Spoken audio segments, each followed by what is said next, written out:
Hello दोस्तों, मेरे channel में आपका स्वागत है। आज का हमारा एक्सपेरिमेंट है to determine the brake thermal efficiency of a single cylinder 4 stroke diesel engine. इसका मतलब ये हुआ कि हमको एक single cylinder 4 stroke diesel engine दिया गया है जिसका हमको ब्रेक थर्मल एफिशिएंसी कैलकुलेट करना है। तो सबसे पहले चलिए जानते हैं ब्रेक थर्मल एफिशिएंसी क्या होता है ना। ब्रेक थर्मल एफिशिएंसी है ब्रेक पावर, अगर एक इंजन का ब्रेक पावर को उसके एनर्जी सप्लाइड पर सेकेंड से डिवाइड कर दिया जाए तो जो रिजल्ट निकलता है वो ब्रेक थर्मल एफिशिएंसी निकलता है। इसका मतलब एक इंजन कितना ब्रेक पावर प्रोड्यूस करता है और उसी टाइम में एक इंजन के अंदर पर सेकेंड में कितना एनर्जी हम लोग केमिकल एनर्जी प्रोवाइड करते हैं, उसका जो रेशियो निकालेंगे उसे ब्रेक थर्मल एफिशिएंसी कहते हैं। तो चलिए सबसे पहले मैं बता देता हूं कि इस एक्सपेरिमेंट में हमको क्या करना है। Single cylinder 4 stroke diesel engine दिया गया है, उसका कंप्लीटली ये सेटअप आपके सामने है जिसमें क्या है ना, यहाँ पे देखिए एक टैंक है जिसमें डीजल भरा हुआ है। डीजल टैंक से हमारा एक पाइप कनेक्ट है किससे ना, यहाँ पे देखिए ये डिस्ट्रीब्यूटर सर्किट है, डिस्ट्रीब्यूटर के पास हमारा कनेक्ट है। ये जो ऊपर से ये पाइप आया हुआ है यहाँ पे आपका टैंक से कनेक्ट है।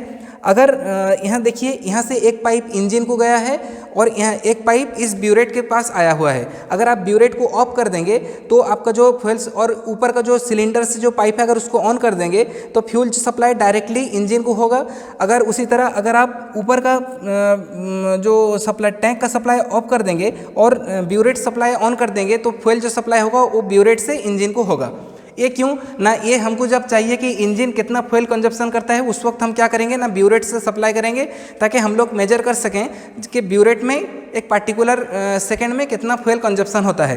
तो चलिए सबसे पहले हमको क्या करना है, सबसे पहले हमको चाहिए कि इंजन का ब्रेक थर्मल एफिशिएंसी निकालने के पहले हमको इंजन का ब्रेक पावर निकालना होगा। इंजन का ब्रेक पावर हम लोग कैसे निकालेंगे तो उसके लिए प्रिंसिपल मैं आपको बताता हूँ। देखिए सबसे पहले आप क्या करेंगे ना, ब्यूरेट में आप सबसे पहले क्या करेंगे, इंजन का अभी इंजन ऑन नहीं है, अभी ऑफ कंडीशन में आप यहाँ पे डीजल सप्लाई कंप्लीट फुल कर देंगे और यहाँ पे देखिए इसको ऑन कर देंगे। ऑन करने के बाद और ये जो ब्यूरेट का लाइन है इसको भी ऑन कर देंगे। इसमें क्या होगा ना, इसके अंदर डीजल भर जाएगा। उसके बाद इस ब्यूरेट सप्लाई को आप ऑफ कर देंगे। ऑफ करने के बाद अभी इंजन टैंक से जो फ्यूल सप्लाई है वो ऑन है। अब क्या करेंगे, अब हमको इंजन स्टार्टिंग करने जाना है क्योंकि हम लोग को इंजन का ब्रेक पावर चाहिए। लेकिन आप याद रखिए डीजल इंजन ऑन करने से पहले ये चूँकि ये वाटर कूल्ड इंजन है तो सबसे पहले आप कूलिंग वाटर का जो फ्लो है उसे ऑन करेंगे। यहाँ देखिए कूलिंग वाटर का फ्लो है, कूलिंग वाटर का फ्लो अगर आप ऑन करेंगे तो यहाँ से कूलिंग वाटर जो है वो यहाँ से आता हुआ इंजन हेड से होता हुआ फिर बाहर की तरफ चला जाएगा। तो सबसे पहले आप इंजन हेड को ऑन कर देंगे, इंजन का जो कूलिंग नॉब है उसे ऑन कर देंगे तो इसके अंदर कूलिंग वाटर सर्कुलेट हो गया। अब आपको क्या करना है ना, आपको इंजन को क्रैंकिंग करके आपको इंजन को स्टार्टिंग करना है। डीजल इंजन जब स्टार्ट हो जाएगा तो स्टार्ट होने के बाद कुछ टाइम के लिए आपको छोड़ देना है ताकि वो पर्टिकुलर एक स्पीड मेंटेन कर ले। अभी देखिए मैं आपको दिखाता हूँ, यहाँ पे क्या है ना, एक हमारा बेल्ट और स्प्रिंग बेल्ट डायनामोमीटर कनेक्ट है। जिस तरह रोप ब्रेक डायनामोमीटर होता है उसी तरह हमारा यहाँ पे एक बेल्ट लगा हुआ है। ये इंजन का एक कंप्लीट सेटअप है जिसमें डायनामोमीटर लगा हुआ है। चलिए मैं आपको दिखाता हूँ। देखिए हमारे पास यहाँ पे एक इंजन डीजल इंजन है, उसके साथ में यहाँ पे एक लगा हुआ है ड्रम लगा हुआ है, ब्रेक ड्रम। और यहाँ पे देखिए जो 2 स्प्रिंग लोड लगा हुआ है, इसमें जो आपका रीडिंग आएगा उसे हम लोग स्प्रिंग लोड बोलेंगे S, और इसमें जो आएगा उसे डेड लोड बोलेंगे क्योंकि ये सप्लाइड लोड है, इसे हम लोग डेड लोड बोलेंगे। तो अभी क्या करेंगे ना, अभी इसको हम लोग ढीला छोड़ देंगे। इसका मतलब अभी हम लोग इंजन में कुछ लोड नहीं देंगे। ये इंजन ड्रम कूलिंग के लिए है, इसका भी सर्किट को आपको ऑन करना होगा इंजन स्टार्टिंग के पहले ताकि उसमें वाटर फ्लो हो और ये ज़्यादा गर्म ना हो। तो अभी क्या करना है, अभी हमको इंजन स्टार्टिंग करना है। पहले प्रिंसिपल समझ लीजिए फिर हम लोग कैलकुलेट करेंगे। पहले आप लोग क्रैंकिंग करके इंजन स्टार्टिंग कर देंगे। इंजन जब पर्टिकुलर स्पीड मेंटेन कर लेगा उसके बाद आपको क्या करना है, आपको लोड सप्लाई करना है, लोड अप्लाइड करना है। किसके ऊपर ना, ड्रम के ऊपर लोड अप्लाइड करना है। अब जब इसे इस व्हील के जरिए, हैंड व्हील के जरिए आप लोड अप्लाई करेंगे, आप देखेंगे यहाँ पे जो लोड है वो बढ़ते बढ़ते जाएगा, बढ़ता हुआ जाएगा। उसी तरह यहाँ पे जो स्प्रिंग लोड है वो भी बढ़ता हुआ जाएगा। लेकिन ये रनिंग कंडीशन में आपको लेना है। ये रनिंग कंडीशन में आपको मेंटेन करना है। आपको एक टेबल दिया गया है जो कि मैं आपको समझाऊंगा इसके बाद।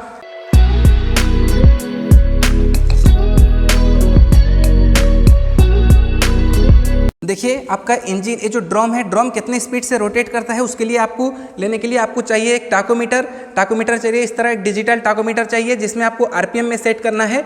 और ये जो आप देख रहे हैं ये जो व्हील है इसे इसके ठीक सेंटर में लगाना है और इस स्विच को दबाना है। ये जब रोटेट करेगा तो उस वक्त ये उसके साथ रोटेट करेगा। यहाँ पे आपको दिखा देगा कि कितने आरपीएम से आपका इंजन रोटेट कर रहा है। ये जब आपको आरपीएम मिल गया और आपका ये जो लोड दोनों मिल गया, और आपको क्या चाहिए ब्रेक पावर निकालने के लिए ना, आपको ये जो ड्रम है इसका आपको डायमीटर चाहिए। पर्टिकुलर इंजन के लिए ये ड्रम का डायमीटर जो है वो फिक्स है, आपका लिखा होगा, गिवन डाटा में लिखा होगा कि ये कितना है। और आपका जो ये जो बेल्ट है इसका थिकनेस आपको चाहिए जो कि है टी, वो भी आपका मेंशन होगा। इसका मतलब आपको डी, टी, डब्ल्यू और एस और आरपीएम जो है जिसको एन बोलते हैं आरपीएम, ये आपको मिल गया। इतना डाटा आपको इससे ले लेना है ब्रेक पावर कैलकुलेट करने के लिए, इतना ही काफ़ी है। मैं आपको बता दूंगा कि इतने डाटे से आप किस तरह आप ब्रेक पावर कैलकुलेट कर सकते हैं। जब आपका ब्रेक पावर निकल जाएगा तो उसके बाद आपको क्या करना है, आपको फ्यूल कंजप्शन निकालना है, फ्यूल कंजप्शन पर सेकेंड, ताकि उससे आप निकाल सकें कि एनर्जी आपका इंजन को कितना सप्लाई होता है। जब इंजन को एनर्जी सप्लाई निकाल देंगे तो आप लोग क्या कर सकते हैं ना, ब्रेक थर्मल एफिशिएंसी निकाल सकते हैं। तो चलिए मैं आपको दिखाता हूं आप कैसे इंजन को फ्यूल सप्लाई निकाल सकते हैं। अब इंजन को फ्यूल सप्लाई निकालने के लिए आपको ज़रूरत होगी इस जो ब्यूरेट ट्यूब है इसके आपको ज़रूरत होगी। अब आप क्या करेंगे, अभी तक जो सिस्टम मैं आपको बताया हूं कि आपका डायरेक्टली फ्यूल सप्लाई जो है वो सिलेंडर से मतलब टैंक से हो रहा था, अभी आपका ब्यूरेट से सप्लाई नहीं हुआ था, तो टैंक से डायरेक्टली सप्लाई हो रहा था और उसका कोई मेजरमेंट आपके पास नहीं था। लेकिन अभी आपको क्या करना है ना, अभी आप इंजन में उसी तरह लोड दिए होंगे, जिस तरह दिए हैं उतना ही लोड इंजन के ऊपर होगा और इंजन रनिंग कंडीशन में होगा। आप उसी वक्त आप क्या करेंगे ना, ऊपर का जो फ्यूल सप्लाई है उसे आप ऑफ कर देंगे। इसका मतलब टैंक से जो आपका डीजल सप्लाई है वो कट ऑफ हो गया। जब टैंक से डीजल सप्लाई कट ऑफ हो जाएगा और आपको क्या करना है ना, ब्यूरेट से फ्यूल सप्लाई आपको ऑन कर देना है। इसका मतलब अब जो है आपका ब्यूरेट से फ्यूल सप्लाई डायरेक्टली आपको इंजन के अंदर जाएगा। जबकि इंजन रनिंग करता है तो कंटिन्यूसली यहाँ से डीजल सप्लाई होगा। तो आपको क्या करना है, आपको एक स्टॉप वॉच लेना है। आप चाहे तो मोबाइल से भी स्टॉप वॉच ऑन कर सकते हैं। आपको देख लेना है कि पहले डीजल का रीडिंग यहाँ पे कितना है, यहाँ पे आपका एमएल में दिया हुआ है। आपको पहले देख लेना है कि यहाँ पे डीजल का रीडिंग कितना हाइट में है। उसके बाद आपको स्टॉप वॉच ऑन करना है। 30 सेकंड के लिए आपको रीडिंग लेना है। आप चाहें तो 30-40 ले सकते हैं, लेकिन एक 30 सेकंड का आप रीडिंग लेंगे। 30 सेकंड में आपको देखना है कि कितना एमएल आपका फ्यूल कंजप्शन हुआ। उससे आप एक मेजर कर सकते हैं कि 30 सेकंड में आपका इतना एमएल फ्यूल कंजप्शन हो गया, तो उसको आपको ले लेना है। इसी के जरिए आप निकाल सकते हैं कि आपका मास ऑफ फ्यूल कंजप्शन निकाल सकते हैं। मैं आपको डिटेल में जब बोर्ड में आपको समझाऊंगा फार्मूले के साथ तो समझा सकता हूं। तो चलिए मैं आपको दिखाता हूं, अभी इंजन रनिंग करके दिखाता हूं किस तरह लोड सप्लाई होता है। देखिए दोस्तों, यहाँ पे मैंने इंजन का कूलिंग सिस्टम पूरी तरह ऑन कर दिया है और अभी जो मेरा फ्यूल सप्लाई है वो डायरेक्टली टैंक से हो रहा है।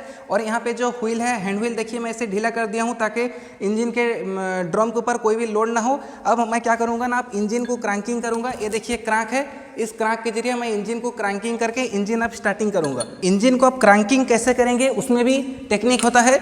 इंजन को क्रैंकिंग करने के पहले आपको यहाँ पे देखिए एक डिकम्प्रेस लीवर होता है। यहाँ पे डिकम्प्रेस लीवर को आपको उठा देना है, पूरी तरह ऊपर उठा के रखना है और यहाँ पे इंजन में इसको आपको क्रैंक को फिक्स करना है, हैंड व्हील को फिक्स करना है और इसे रोटेट करना है। इसे धीरे धीरे रोटेट करना है।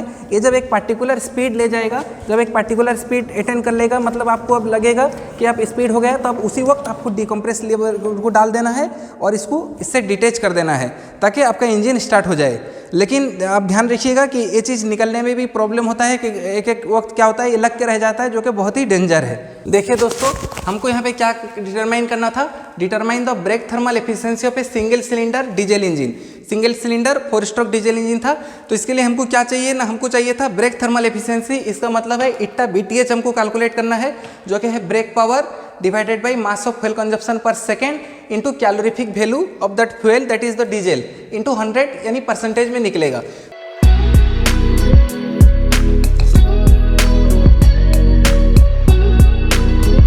तो कैलोरीफिक वैल्यू जो है आपका, वो आपका डीजल आप नेट से भी निकाल सकते हैं। डेंसिटी आपका डीजल आपको भी चाहिए, क्यों चाहिए मैं बताऊंगा। तो देखिए, सबसे पहले हम लोग देखेंगे ब्रेक पावर कैसे कैलकुलेट करेंगे। ब्रेक पावर कैलकुलेट करने के लिए आपको चाहिए pi N W minus S D plus T divided by 60 into 1000 kilowatt.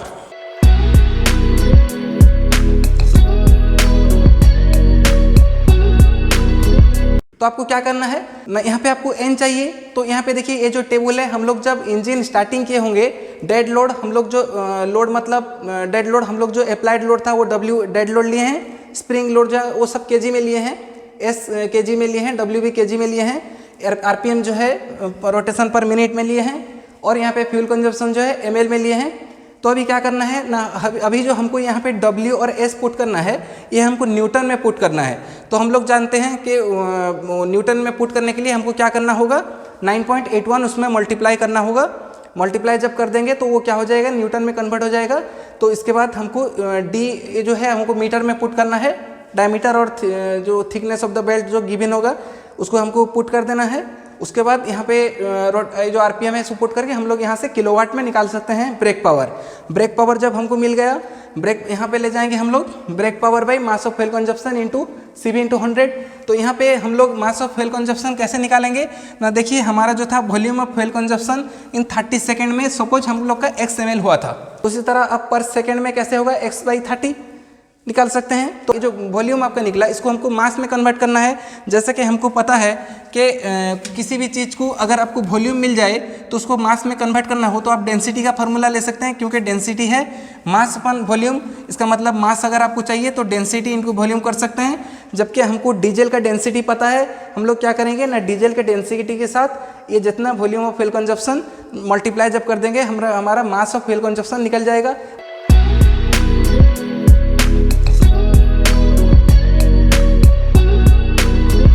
Mass of fuel consumption पर सेकंड निकल गया इंटू CV आपका है। तो इससे आप क्या कर सकते हैं ना, ब्रेक थर्मल एफिशिएंसी निकाल सकते हैं, जो कि एक इंजन का परफॉर्मेंस दिखाता है कि ये इंजन कितना केमिकल एनर्जी को मैकेनिकल एनर्जी में कन्वर्ट करता है। तो ये था आपका एक 4 stroke single cylinder diesel engine का ब्रेक थर्मल एफिशिएंसी निकालने का फार्मूला। तो उम्मीद है आपको ये वीडियो पसंद आया होगा। अगर आपको ये वीडियो पसंद आए तो इसे लाइक करें, शेयर करें और इसी तरह वीडियो देखने के लिए मेरे इस चैनल को सब्सक्राइब करें। धन्यवाद।